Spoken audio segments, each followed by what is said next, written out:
The defending Super Bowl champions sit atop the NFC once again. Can, at least in my opinion. Anyway, how does that go for Super Bowl predictions? We'll figure it out when we get there. A couple people in the chat.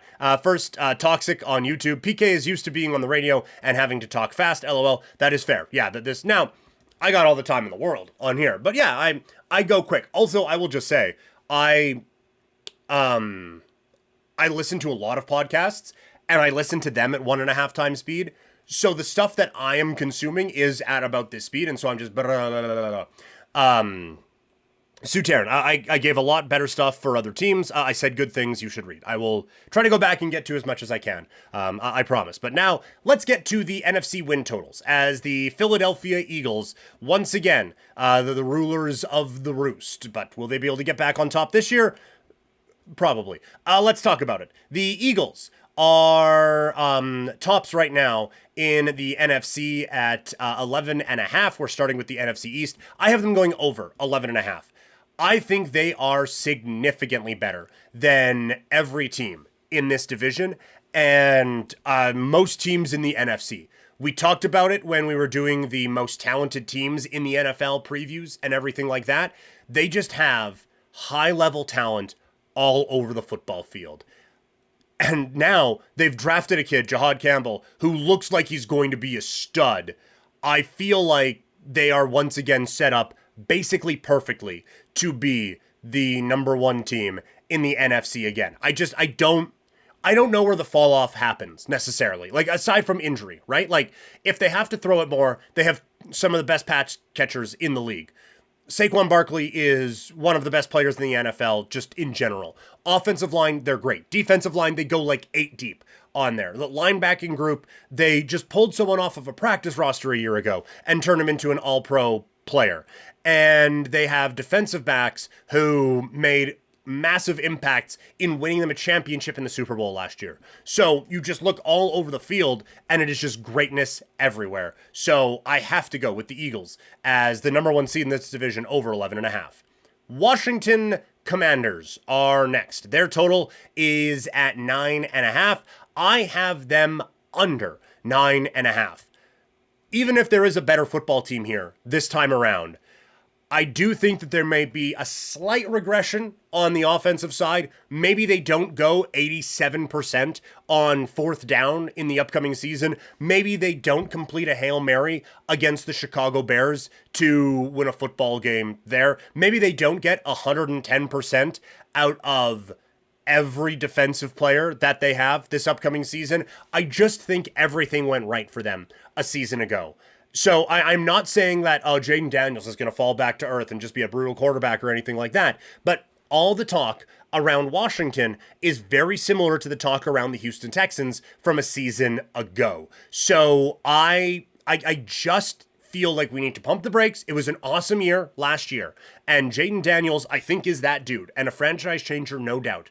But I do think that there is a pretty good chance that you don't just get best case scenario out of an entire roster this year. So I'm going Washington under 9.5. Again, maybe they will be a better football team, but I do worry about where they are going. New York Giants are next. They're at 5.5. I have them going over. I think that this is a win total, I think this is a win total that gets boosted by playing in this division. Like I said, I think Washington takes half a step back, and we'll talk about Dallas in a sec. I think they take a couple steps back. So the New York Giants are just there with decent quarterback play with Russell Wilson. The thing that I like, and I know this was the case last year too, but Brian Daboll is a very, very high level head coach. And I think given just average quarterback play, he can get a lot out of a team. And I don't think they got that last year. I think they will get it this year, whether it's Dart or Russell Wilson at quarterback. I think that is an upgrade. And then defensively, it is Abdul Carter coming in to pair him up with what is already a pretty good pass rush. There's just enough elite on the defensive side that I think they're going to be able to stay in some games and grind out a couple extra wins. So I like them going with going over at 5.5. I like that a lot. Suterin in the chat. saying I'm on his 70-inch TV for the show. So I appreciate that. Thank you. Do you read all the chat? I do see everything, yes. I have it. I have the screen and the streaming site that I use. I have the chat here, and then I have my notes over here. So yes, I am seeing everything. The NFL is the tush push league. I disagree with that. Like, everyone talking about the tush push, whatever. Like, if it was so unstoppable for everyone would do it. I just think it works because the Eagles have the best offensive line in the sport and a quarterback that can bench press a house and has set records with his squad, right? Like, they have a team that is set up perfectly for it. So, like, if it was just, oh, well, it's a tush push league now. I don't agree with that. I feel like the Eagles have it down to a science, but they also just have a really good roster. So they're going to execute every play really effectively. That's where they are at right now. So, yes, long story long, I do say that, or I do read everything in the chat there, Sutern. I promise. Last team in this division, the Dallas Cowboys. Now, I will say, I made these predictions last week and probably should have just recorded it all then, because this was a much hotter take at the time, but I have Dallas Cowboys going under 7.5, and I haven't looked to see how much that has changed since the Micah Parsons trade, but it didn't matter to me at that time. This is a flawed team. You look at last year, yes, injuries were a problem. But even last year, you had Dak on the sideline being caught saying, we're a bad team. They were losing games before the injuries were a problem. Dak is a fine quarterback. They have nothing at running back. They have CeeDee Lamb at wide receiver. And then George Pickens, okay, maybe he'll be better as a number 2, but having that attitude and that kind of a problem on your sideline, I just don't think is going to be beneficial. Offensive line has taken a step back over the last couple of years. And defensively, I think obviously they traded away their best player and one of the best players in the sport. And I think they kind of traded away the only difference maker they had on their defense. So no, this is not a good football team, even a little bit. I don't see it at all with this group. I am a hard under on the Cowboys. Just a quick note on the Jerry Jones thing. It is so obvious that he just surrounds himself with yes men, and not just because of the moves that he makes. You see him talking at the press conference, and he is saying the most basic stuff that you can say about football, and he is saying it as if he is expecting the response to be, oh, but I didn't think of that. You can draft with draft picks, or you can trade them. Like, he's saying these things as if we are all just going to assume that he is the smartest guy and the only one who has thought that you can draft or trade with draft picks. So, like, it is just so obvious to me when he's talking out there, like, we're not good at stopping the run, and we just got a Pro Bowl level player to stop the run. And these draft picks, they could be great. They could turn into Pro Bowlers. It was so much a boat's a boat, but a mystery box could be anything. It could even be a boat energy from him. It was just, it was so clear to me that he is so used to being in a room where everyone has to make sure that he feels like he's the smartest guy in it. Just the way he was talking, the way it looked like he was expecting the response to go off of that. So, Jerry Jones, real bad at his job as a general manager building a football team anyway. And that's why I think Dallas has a real shot of finishing last place in this division this year. NFC North is next. Let's start with the Minnesota Vikings. I have them over 8.5 wins. I know the J.J. McCarthy thing can be a little bit concerning, but we were concerned about Sam Darnold this time a year ago, and this team was a win away from being the number 1 seed in the NFC. I do think that when you look at the rest of this roster, outside of quarterback, it is fantastically built. Jefferson, best receiver in the sport. Aaron Jones with Jordan Mason, that's a very solid 1-2. They have a really good offensive line. They have a very good pass-catching tight end in Hawkinson, and 3 games from now, they have a really good wide receiver in Jalen Addison coming in. On the defense, it was a great defense a year ago. They are a very well-coached defense, and they've improved upon it because they saved a whack load of money not signing Sam Darnold at quarterback. JJ McCarthy, if he comes in at play and plays as just an average quarterback, this is a playoff team. If JJ McCarthy comes in and plays at anything resembling a high level, this can be a Super Bowl team. So I am going over 8.5 on the Minnesota Vikings. Suterin in the chat, you're ignoring the tush push. I addressed the tush push. I promise. I talked about it. It's okay. He's saying, I'm going to slow down. I tried to speed up to comment. Don't comment however you want. It is all okay. But just know, I did talk about it. I promise. Up next, the Green Bay Packers. I had them over 9.5. If you listen, go back and listen on the radio in Calgary after this is done. I promise I had Green Bay in the Super Bowl before Micah Parsons got traded. Now it's a bit more of a trendy pick. But I have Green Bay winning the NFC. I have this team going over 9.5. And I like Jordan Love as an MVP at plus 1,800 right now. Now, maybe the Micah Parsons trade changes the narrative on that a little bit, but I do think that he still has a really good season in him. Again, this is a team that made a very good push last year, and Jordan Love was hurt for a lot of it. If he can stay healthy, with the weapons that they have all over this offense, and now the vast improvements they have made on the defensive side of the football, I don't see why this cannot be a championship level team this season.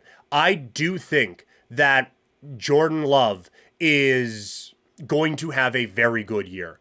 I feel like there is a really, really talented quarterback there, and injury issues have kind of gotten in the way, but now, again, with the receivers that he has to work with the support of Josh Jacobs in that backfield, with an excellent play caller and a very good offensive line, and now with a great defense as well, this is a championship level football team. No doubt in my mind it's a championship level football team, so I have them going over 9.5 wins this season. Up next, the Detroit Lions. They have been the trendy pick to fall off this year, and I concur. I have Detroit under 10.5 for this season. I do not like how this is trending.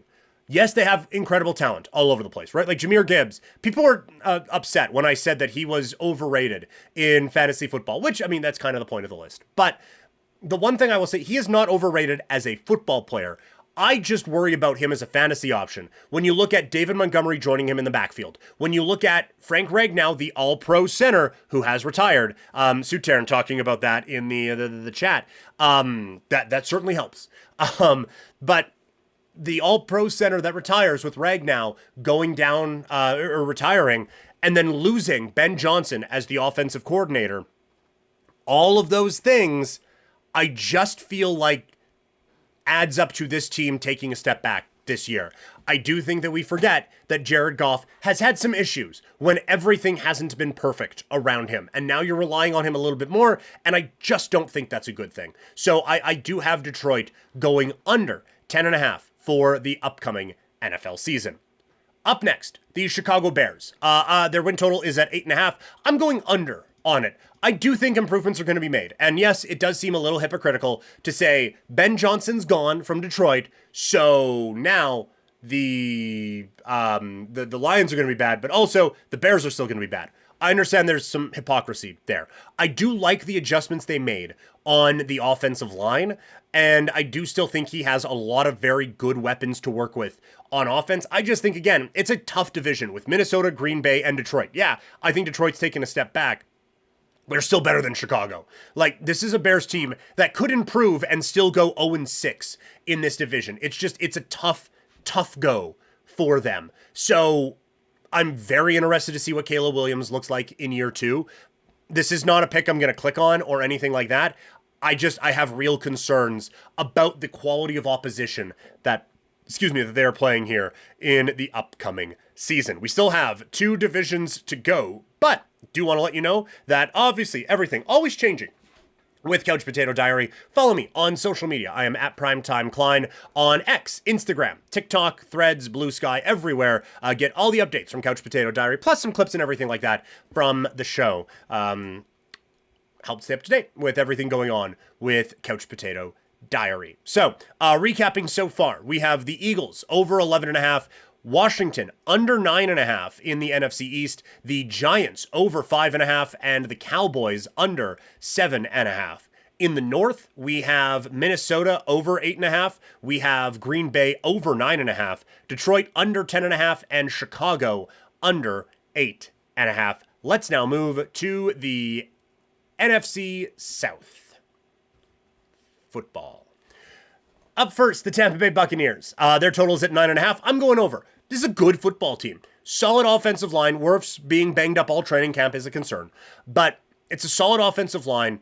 An embarrassment of riches for Baker Mayfield to throw to. And enough there that Baker Mayfield has proven that he's just a good quarterback in the NFL. And then defensively, Vita Vea is still a dude, and they got a couple other ones on the defensive side of the football. There's just a solid football team all around. I think they are a league above everyone else in the NFC South, and that's why I have them over 9.5 for this football season. Up next, the Atlanta Falcons. Their total is at 7.5. I'm going under. Michael Penix Jr. came in and made a real impact on this team in the last stretch of the year for the Falcons. I do worry about him for a full season, however. And then again, like the defense just didn't come up with enough stops when they needed to last year. So, and I don't think they improved on that area enough. So I just don't think this team is at a high enough level to be able to get them into a playoff race and to be a football team that is over 500. So I have the Falcons coming in at under 7.5. Carolina at 6.5. I have them going over. I think that everyone is so ready to get excited about, well, Michael Penix Jr., look how great that was. And look at over here with Jaden Daniels. And hey, look at over this. We got this side going as well. We forget some steady improvements were made with the Carolina Panthers last season. Bryce Young looks like he's going to be okay. They have now drafted him, Tedero McMillan. They don't give Adam Thielen away if they're not very confident in their receiving room. They have Chuba Hubbard, who established himself as a really strong running back. I have some concerns about the offensive line for sure. Defensively, there's some work to be done, but I still think that there are enough improvements there that, and Bryce Young, now year 3, chance to really take a step forward as a quarterback. I just feel like there are enough internal improvements coming for Carolina with Tedero McMillan that they're going to be able to take a step forward. So I have Carolina going over 6.5 for this upcoming season. Lastly, in the division, New Orleans Saints at 5.5 under. This is the worst roster in football. They have Alvin Kamara, who is still very good. And that's it. Olave is, but it's such a concern with the injuries and everything there that I just can't with him at this point. Defensively, they're bad.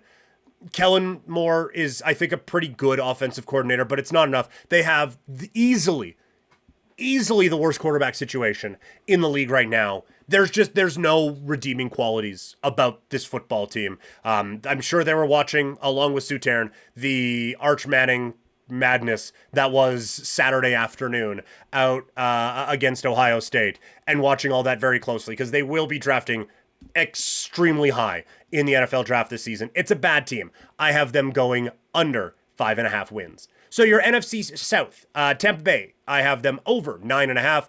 I have Carolina over 6.5, Atlanta under 7.5, and New Orleans under 5.5 wins. One division left. The NFC West. Up first, Arizona. I have them at 8.5. I got caught on them last year. I feel like we still hit with Arizona a year ago. I can't quit this team. I look at the weapons they have. I have them going over 8.5 wins. I look at the weapons they have. Marvin Harrison Jr., another year, another offseason of bulking up and getting himself ready to be an NFL caliber wide receiver. Trey McBride, one of the best tight ends in the sport.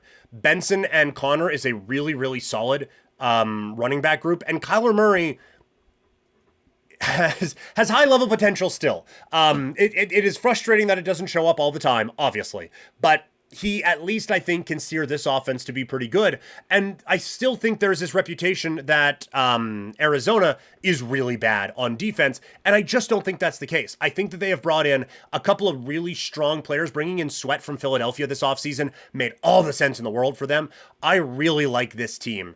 I think that honestly, them at plus 450 to win the division makes sense to me. So I like Arizona going over 8.5 wins and probably winning this division. Next, the San Francisco 49ers, who are at 10.5 wins. I have them going over that as well. Last year was year from hell. Yes, I understand Ayuk, if at all, isn't going to be there for a while. Deebo Samuel has been traded out, and we'll see what happens with Christian McCaffrey. But Brian Robinson Jr. is a really solid backup there behind CMC. George Kittle is still one of the best tight ends in the sport. Kyle Shanahan hasn't forgot how to call it offense. They have a good offensive line, and Brock Purdy is good enough to keep the trains moving on time. On defense, they lost quite a bit, but Fred Warner's still there. Bosa is still there. Like, they still have a good team on the defensive side that I think, and they have the easiest schedule in football, according to Warren Sharp and all the win totals and everything like that. I think San Francisco goes over that total this year. Now, I do think there might be a little bit of fool's gold in that, but I do think they go over the total at 10.5 and make it a pretty interesting race in this division. The LA Rams are at 9.5. I have to go under on this one. Just too much smoke around Matthew Stafford's back all preseason to make me think that there isn't some fire going on there. So I am very concerned about that.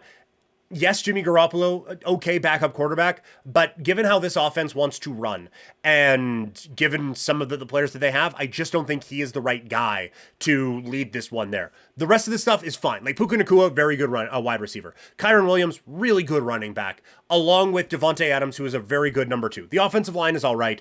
Defensively, they were young last year. You would assume that a lot of guys will take a step forward. There are pieces that I like on the defense. It all really just comes down to my concern with them at the quarterback position this year. So that is why I have to go under on the Los Angeles Rams. Last up, our final team in our win totals, the Seattle Seahawks. I have them under 8.5 wins. I really feel like we are all forgetting what made Sam Darnold good last year, what made this team passable last year, and what has happened this entire offseason. Yes, they brought in Sam Darnold, and yes, he was the quarterback of a team that was almost the 1 seed last year. But as we talked about, that roster was elite. That's not this roster. Kenneth Walker is a good running back, but he gets banged up a lot. Now, you have Charbonnet, who can fill in behind him. Fine. Cooper Kupp fell off quite a bit as a receiver last year. Jackson Smith-Njigba is a talented wide receiver, but the pass-catching options aren't nearly good enough for them to think they can get the most out of Sam Darnold when you have that offensive line. The offensive line is a major problem in Seattle, and I don't think it has been addressed enough, and I feel like Sam Darnold is not going to be the guy who can make the most out of this particular situation. So I have concerns about them with this offense. Defensively, I like a few of the pieces that they have, but I don't see it with this offense at all. It is a hard under for me with them at 8.5. So, playoffs. What are we doing? Green Bay is the 2 seed for me. The 3 seed would be Arizona. The 4 seed is Tampa Bay. Your 5 seed, the San Francisco 49ers, so it would be Tampa Bay against San Fran in the first round. Arizona would take on the 6 seed Minnesota in the first round, and then Green Bay against Detroit, the 7th seed, in the first round of the playoffs. From there, the 1 seed was Philadelphia in my mind. I think that made that one pretty clear. They would take on Minnesota in the next round. I have Minnesota beating Arizona in the playoffs, and then I have Green Bay against San Francisco. Packers win that one. They take on the Eagles in the NFC Championship game, and I have the Green Bay Packers going to the Super Bowl to take on the Baltimore Ravens. So those are my win total picks here for the upcoming NFL season.